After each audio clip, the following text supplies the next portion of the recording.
செங்கல்பட்டு அருகே மழை வெள்ளம் போன்ற இயற்கை சீற்றங்களால் பாதிக்கப்பட்டு வரும் தங்களுக்கு நிரந்தர வீடு வழங்க வேண்டும் என்று இருளர் பழங்குடியின மக்கள் தமிழக அரசிடம் கோரிக்கை விடுத்துள்ளனர். பெஞ்சல் புயலால் ஏற்பட்ட பாதிப்புகளை ஆய்வு செய்வதற்காக விழுப்புரம் மற்றும் மரக்காணம் பகுதிகளுக்கு முதலமைச்சர் மு.க.ஸ்டாலின் சென்று கொண்டிருந்தார். அப்போது மாமல்லபுரம் அடுத்த தேவநேரி மற்றும் புதிய இடையூர்குப்பம் மீனவர் பகுதிகளில் வசித்து வரும் இருளர் மக்கள் முதலமைச்சரை சந்தித்தனர்.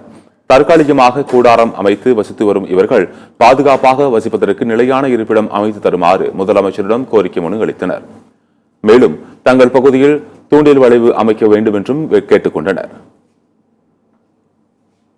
கடந்த ஒரு வார காலமாக மீன் பிடிக்க ஆரம்பிச்சல பிஷரிஸ்ல இருந்து ஒரு வார காலமாக யாருமே மறு உத்தரவாறு வரை கடலுக்கு செல்லக்கூடாதுன்னு சொல்லிட்டாங்க. அதனால மீனவர்கள் வாழ்வாதாரம் ரொம்ப பாதிக்கப்பட்டு இருக்கு. இது வரைக்கும் எந்த அரசு அதிகாரியும் பார்வையில்லை. அரசாங்கம் அதிகாரிகளுக்கு உத்தரவிட்டு பார்வையிட்டு உரிய நடவடிக்கை எடுக்குமாறு கேட்டுக்கொள்கிறோம். இங்க மீன்பிடி தொழிலா நாங்க பண்ணிட்டு வரோம்.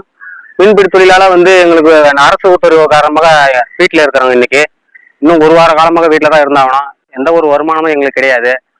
அரசு ஏதாவது நிவாரணம் பார்த்து கொடுத்தாதான் எங்களுக்கு உண்டு. எங்களுக்கு ஃபேமிலி எல்லாம் வச்சு எப்படி மேனேஜ் பண்றேன்னு எங்களுக்கு ஒண்ணுமே புரியல.